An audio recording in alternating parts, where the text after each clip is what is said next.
Ito ay rated SPG. Striktong patnubay at gabay ng magulang ang kailangan. Maaaring may masiselang tema, lengguwahe, karahasan, sexual, horror o droga na hindi.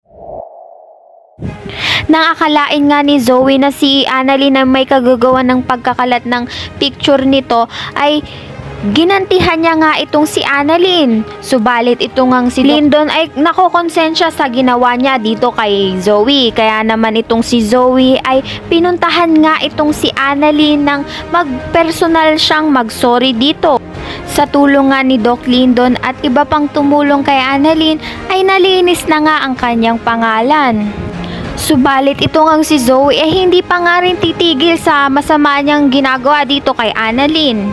Kaya naman pag nga nalaman na may ginawa na naman masama itong si Zoe kay Annalyn ay mapipilitan na nga itong si Doc Lyndon na sabihin ang katotohanan dito nga kay Doc Tanyag na may dala-dala pang ang mga ebidensyang katunayan na hindi nga tunay na anak nito ni Doc Tanyag si Zoe.